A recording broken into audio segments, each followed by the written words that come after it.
नमस्कार, आप देख रहे हैं जय हिंद एक्सप्रेस न्यूज। 2024 का चुनाव नजदीक आते ही भाजपा ने यूनिफॉर्म सिविल कोड का शिगुफा छोड़ा। लॉ कमीशन के माध्यम से किसी भी मसौदे के बिना लोगों से अभिप्राय मंगाए गए। यूनिफॉर्म सिविल कोड को लागू करके पूरे देश में नागरिकों को समान अधिकार देने के पक्ष में सरकार। अभी तक यूनिफॉर्म सिविल कोड का कोई भी ड्राफ्ट तैयार नहीं हुआ। विपक्ष ने यूसीसी को चुनावी शिगुफा बताया। पूरे देश के मीडिया में बहस शुरू हो गई। पक्ष और विपक्ष के लोगों के बीच वाक्य युद्ध की स्थिति। लॉ कमीशन के माध्यम से लोगों की राय सरकार तक पहुंचेगी, लेकिन लॉ कमीशन की बात मानने के लिए सरकार बाध्य नहीं। विपक्ष का कहना है कि सिर्फ हिंदुओं के वोट का ध्रुवीकरण करके 2024 का चुनाव जीतने की तैयारी में सरकार लगी है। भारत देश जब से आज़ाद हुआ है तब से ही समान नागरिक संहिता यानी कि यूनिफॉर्म सिविल कोड के बारे में समय अंतर पर चर्चाएं होती रही हैं, लेकिन अभी तक किसी भी सरकार ने लागू करने की हिम्मत नहीं दिखाई, क्योंकि विविधता में एकता का देश है भारत। भारत का संविधान बनाने वाली संविधान सभा के पास भी समान नागरिक संहिता का कोई पक्का मसौदा तैयार नहीं था।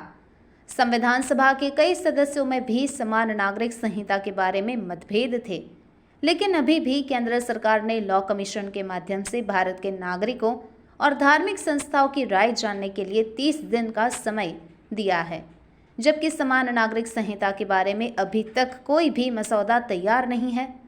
विपक्षी पार्टियों की माने समान नागरिक संहिता सरकार की तरफ से छोड़ा गया एक शगुफा है। भारत विविधता में एकता वाला देश है, इसलिए भारत के कोने कोने में लोगों के संस्कार और संस्कृति अलग अलग देखी जा रही है।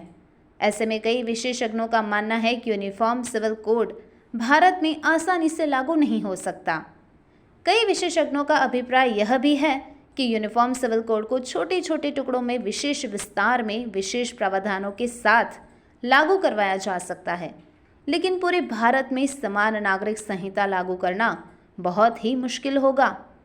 यह सिर्फ चुनावी लाभ लेने के लिए ही सरकार ने शिगुफा छोड़ा है और सिर्फ हिंदुओं के वोट का ध्रुवीकरण करके 2024 के चुनाव को जीतने की तैयारी में सरकार है। इस मामले में अतीत में भी समिति बनी गई थी और इस समिति ने भी 2018 में अपनी रिपोर्ट में कहा था कि समान नागरिक संहिता लागू करने से देश की स्थिति खराब हो सकती है, इसलिए 2018 में इस निर्णय को ठंडे बस्ते में डाल दिया गया था। लेकिन 2024 का चुनाव नज़दीक आते ही फिर से यूनिफॉर्म सिविल कोड का जिन बोतल से बाहर आ गया। कई विशेषज्ञ यह भी मानते हैं कि केरला में विवाह के कानून अलग हैं, मध्य प्रदेश में विवाह के कानून अलग हैं, विभिन्न धर्मों में भी विवाह के कानून अलग हैं। ऐसे में इन सभी को एक साथ जोड़कर एक ही कानून बनाना देश की हालिया परिस्थिति के लिए मुनासिब नहीं होगा, पर इस मामले को पूरे भारत के मीडिया में विशेष मुद्दा बनाकर प्रस्तुत किए जा रहा है।